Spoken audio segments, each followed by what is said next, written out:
We all have those moments.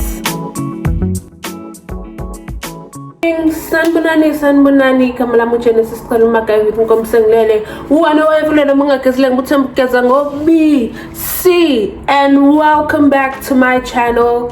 I am in Cape Town today and I am going out for lunch with a bunch of incredible young women who work in sport. So this is an initiative that was put together by the URC Women's Leadership Academy. I was the MVP for the second season. Excuse me, clap for me. Yes, thank you.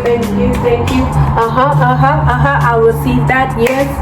And so we're going out today. I'm expected to do a speech there, which I'm very nervous about, but we're going to have a great time and let's get ready.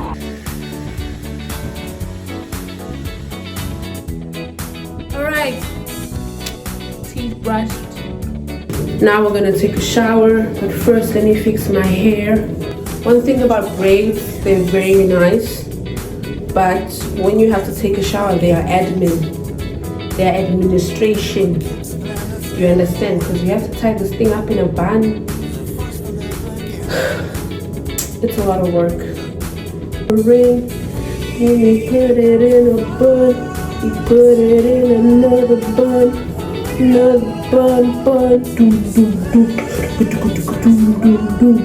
and our hair is in a bun. Look at that. Okay, I'll see you after my shower. Bye. I just finished taking my shower, right? And I just noticed something. You see these shower heads? These ones. This shit is meant for white people, okay? Hotel branches, listen to me and listen to me very carefully. I want my shower head coming out of the wall and out. I want that spout coming from the wall and out, not from the top of the roof. I have braids on, okay? Some of us girls have weaves. We have our natural hair. The minute water touches our hair, it shrinks. Do you understand? It shrinks. So please, this is not it. This is not it. Spout coming out of the wall, not on the roof. Okay, I'm done with my veins, thank you. Now we're gonna do our facial routine. I only use two products. I use this cleanser by Bioderma, and then I use this cream to moisturize by CeraVe. That's it. That's all that you need, guys. All these other things that people put on their faces, it's unnecessary. It's unnecessary, okay? You don't need it. Let's wash our face together. A bitch looks cute, a bitch looks great, a bitch looks cute, a bitch looks cute, a bitch looks great, a bitch looks good. You gotta be your own hype man sometimes in life because there's no one around to hype you up. So you gotta be the one to tell yourself, you know what, I am the shit. I am the shit. There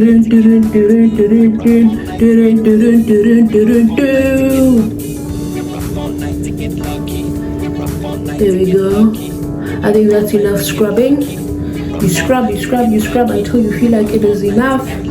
And once you're done scrubbing, you scrub some more. Don't forget your neck. Don't forget your neck.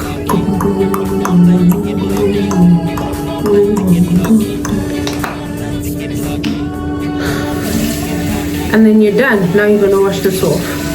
Now we're gonna wash this off.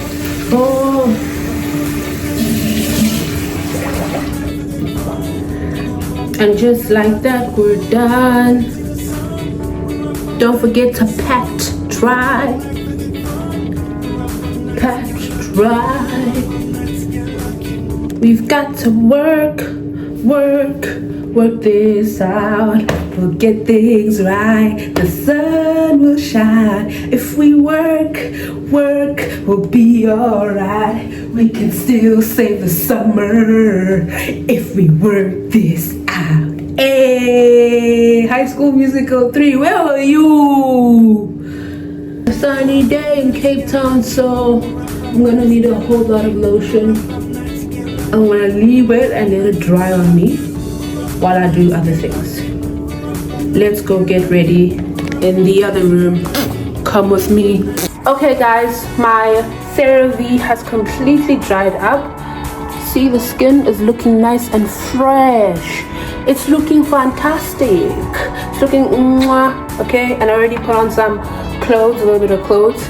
We're gonna do OOTD soon. But first, makeup, because I need to look good for this event. So let's get that going. I obviously am not going to be talking while I'm doing my makeup. So here's a voiceover of my speech. So I am Genesis Cele. I am the season 2's MVP. And I'm just going to start reading what, let's get started. So a few years ago, I would have never imagined trading stage lights for stadium lights. I was a passionate drama student. I was fully immersed I had fully immersed myself in storytelling, in performance, and in the pursuit of creating meaningful interactions and emotional experiences. I had believed that one day I would be a famous actor, and I thought that would be my career path. But after graduating with a degree in dramatic arts and no clear pathway, the reality hit. I found myself back at home in Durban. I was uncertain and I was overwhelmed, facing a job market that didn't really know what to do with me, and I didn't fit in, and I was unsure of what my next move is. It all started in February of 2024. That's when I decided to shoot my shot and apply for the URC Women's Leadership Academy. At the time, I thought, why not? It's not like they'll pick me. I hit the submit button application, and lo and behold, a week later, I received an email that said that felt like it had been sent to the wrong person. Congratulations, you've been accepted, they said. I reread it a few times, waiting for a second email to clarify that they had made a mistake. This was real and I was in. Thus began my 2-month whirlwind of classes where I, and along with other incredible women, would be lectured by some of the finest women in sports. These weren't your everyday gym instructors. These were titans. These were women who had carved out spaces in a male-dominated industry. Every class was a blend of inspiration, it was a blend of wisdom, and occasional moments where I questioned my life choices. Like, why didn't I get into sport anytime sooner? One of the standout moments for my journey, and I'm sure for some of those of you who have been involved in the URC Women's Leadership Academy, was the talk by Motsidisi Mohono, widely known as the First Lady of Rugby. Her story of resilience and excellence in a male-dominated industry was incredibly inspiring.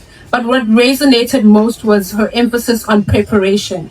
She explained that preparation goes beyond knowing stats. It's about being ready for any situation, especially under pressure of live broadcasting and representing women in sport. Her message about consistency, bringing your A game, and staying true to your unique path left a lasting impression on me, and her passion for breaking barriers made it a privilege to learn from someone who continues to pave the way for others. Over 8 weeks, I experienced unexpected growth that went far beyond learning about leadership and sports management. The program pushed me to take my own social media seriously, transforming it from a casual space into a consistent, intentional platform. Please follow me at Genesis_Cele. At the same time, I stepped into presenting at cricket games, interviewing fans, and capturing the energy of the stadium, which taught me how to engage people, read a crowd, and create meaningful content, ultimately helping me carve out my own space in the sports industry. And it was all fueled by the confidence that I received from this program. I realized that maybe the only thing holding me back before was my hesitation. And now that hesitation was fading, replaced by confidence that I could belong in this field and thrive. With every class, I grew, not just in knowledge, but in confidence. I started believing that maybe, just maybe, I had what it took to be more than just a spectator in this world. And apparently the instructors noticed it too, because at the end of the program, I was named the MVP, which is the person who had shown the most growth. And drum roll, please. It was me. Yes, me. I still have to remind myself sometimes. I couldn't believe it at the time, and I still can't believe it even now. After winning the MVP award, I thought things couldn't get any more surreal. But then I was flown to Pretoria to work at the URC final. Yes, the final. As a rugby fan, this was like being invited backstage at your favorite band's concert. Only instead of guitars and microphones, there were scrums and tries. Now imagine this. I was part of the media team. I was assisting Shelly and Aoife, who was not here, helping all the journalists and the photographers as they rushed to capture the perfect shot. One of the biggest highlights of my day was interviewing Ryan Wilson, who was a former Glasgow Warrior player. I was standing at the rooftop of the Loftus Felford Stadium. I had a front row seat to the breathtaking view, both the field and Ryan Wilson's story. I had to pinch myself and ask him about his career and insights into the game. It felt like I was interviewing a rock star. And let me tell you, the adrenaline was real. What really struck me was how much the experience pushed me to believe in my capabilities. It was like a final test of everything I had learned in the academy. The confidence, the preparation, the ability to work under pressure. Standing on that field, watching the players battle it out, I felt like I was part of something bigger than myself, and contributing to the grand spectacle of sport in a small but a very meaningful way. My journey with the URC didn't stop at the final. It continued with a thrilling internship that pushed me even further into the whirlwind of sports media. I was part of a small, dynamic, freelance group of content leaders led by the talented Nico McKenzie, who works for the URC, but he's not here today. Together, we created match day content that would make even the most seasoned pros sweat, because believe me, this was the epitome of high pressure. At first, I found the specific platforms we used to create content to be quite confusing, but with time and practice, I improved and started to find my groove. It was exhilarating to know that our content was going live as the games are unfolding. Rainique, who is sitting over there, will also tell you that it is a very high pressure environment, as she also works with us. She's a pro. The highlight of this experience came when Nico asked me to officially join the URC matchday team. I couldn't believe it. Working for a living on match days felt like a dream come true. And this opportunity was a testament to how far I've come since starting my journey with the URC Women's Leadership Academy. Then came the Springbok Women. Sorry, this speech is long, guys. Yes. I took my time writing this. Okay. My journey working with the Springbok Women didn't happen by chance. It was built on the foundation laid during the time in the United Rugby Championship Women's Leadership Academy. If you told me a year ago that I'd be working with the Springbok Women, I probably would have laughed, nodded politely, and then gone back to posting rugby content on my phone. Because that's where it started. Not in a stadium, not on a big stage, but behind a screen. Just showing up consistently, telling stories about the game that I love. And just to give you a little backstory of how I even got the job. They had posted on their socials that they were looking for content creators who would create content at the Women's Rugby World Cup. So I applied and I was like, oh well, we'll see. There was another job for Six Nations, and I'd applied for that. So I'd applied for 2 jobs. So I received an email saying, hi, we'd like to interview you. And in my head, I'm like, oh, this is the Six Nations job. Right? So I'm going to interview for that. So I did interview. I sit down, I'm on the day of the interview, and I'm like, something in my spirit says, just go back and check the email. So I go back and I check the email, and 5 minutes before that, I realized that I'm not interviewing for the Six Nations job. I'm interviewing for the Springbok Women's job. So I panicked and I called my mom. And I told them, like, Mom, oh my gosh, this is the wrong job. What do I do? And she told me to calm down. She told me to go back to the application, to look through it. What did I say? And in 5 minutes, I was able to calm down, interview for it, and I got the job. This was purpose. This was pressure. Now let's talk about day one. You know when you walk into a space and suddenly you feel like, wow, everyone here knows exactly what they're doing except for me. That was me. I was excited, I was grateful, but but also I was shaking inside because imposter syndrome doesn't care about your achievements. It shows up anyway. I remember thinking, Genesis, do not mess this up. Don't be awkward. Don't say anything weird. Which obviously made things even worse because at some point I did mess it up and I did say weird things and I was awkward. But I started watching the players, the way they prepared, the way they carried themselves, the way they showed up for each other. And I realized something powerful. They weren't trying to be perfect. They were just committed to the moment. And that gave me the permission to do the same. One of my favorite parts of the experience was the player interactions, because we see athletes as these strong, unstoppable figures. But behind that, they are human. They laugh, they joke, they have bad days, they have doubts. I remember having conversations that weren't just about rugby, but about sacrifice and about resilience, about what it really takes to represent your country.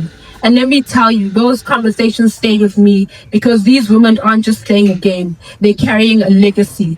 They're opening doors. They're saying, watch us believe in us, invest in us, and that changes you.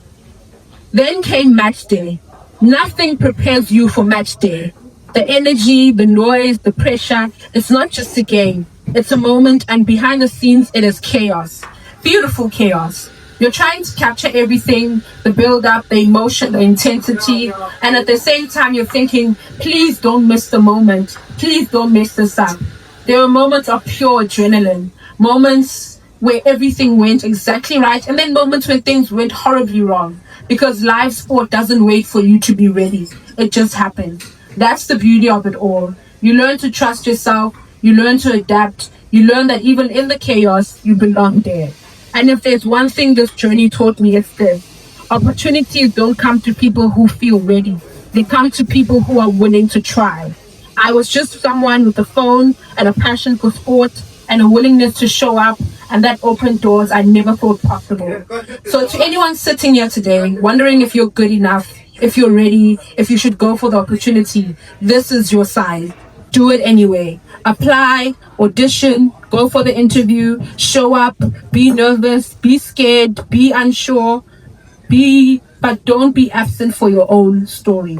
Because you never know that 1 year that could take you from your bedroom to working with the national team to standing here telling your story. And trust me, if it can happen to me, it can definitely happen for you. Thank you.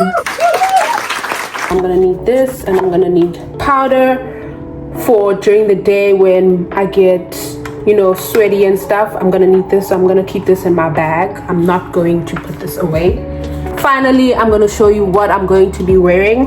We have this black t-shirt. I'm a very simple girl, black on black, with these black formal pants. And then going to be going in with these special gazelle shoes from Adidas. That's my outfit of the day. Pretty much done. This is the outfit of the day.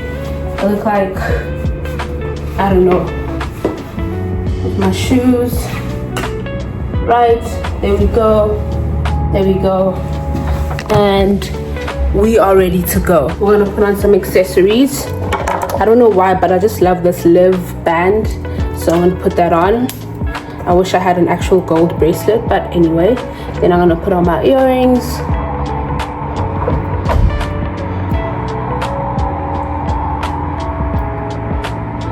And finally, my watch. It is now 9:17. We are running late. Spray some perfume. Skezangayo perfume. Skezangayo. You must make sure you smell good. Alright. Now that we're done, I'm gonna pack my bags. It is officially 9:18, and now we're gonna get the hell up on out of here. Mwah.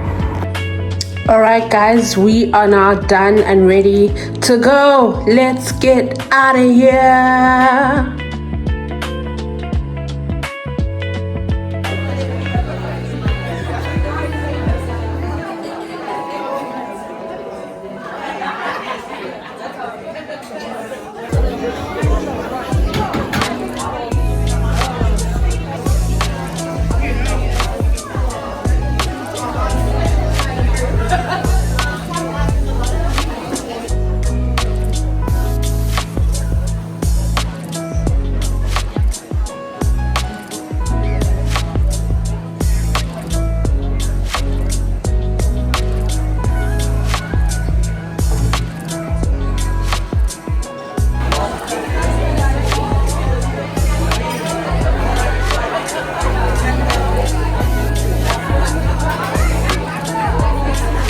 video. URC babe! Look at us! That she's going to make you do later, so that you separate from your friend that you brought and you go and mingle with other people. So the Women's Leadership Academy is, as I say, we've just finished our 4th year. For those of you that don't know, we take on 50 young girls from around the world. Is the regional head for the CBC Women's Network here in Cape Town. So I'm very, very busy, but I really enjoy the role. When I was at school, I wasn't allowed Of taking this opportunity that you get with the WLA and making it work for yourself. So, like I said earlier, we give you the platform, we put those opportunities in front of you. But what young women have to do is take those opportunities, make them work hard. It's not just going to land in your lap, right? And so some of the things that Genesis is going to tell you about, she always thanks me and thanks us, but it's all her hard work. We put some people in front of her, some opportunities in front of her. She's had to work really hard, juggling a lot of balls in the air, but she makes it work because she's passionate about reaching her dreams. And so we're very proud of her, and it's wonderful for you to be here with us today. She's flown down from Durban to be with us. I'll hand over to you to tell us all about your exciting journey. Thank you.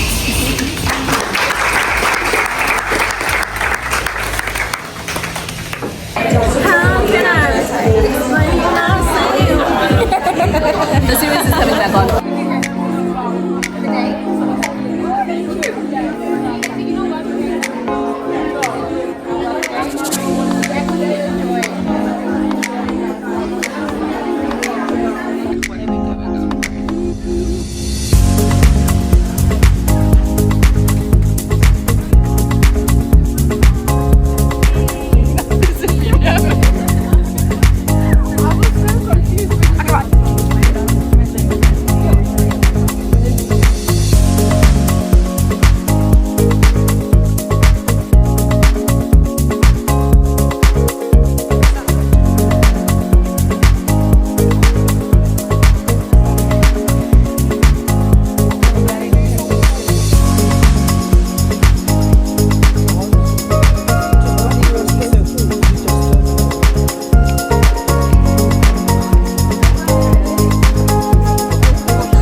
Alright guys, and that brings us to the end of our trip today.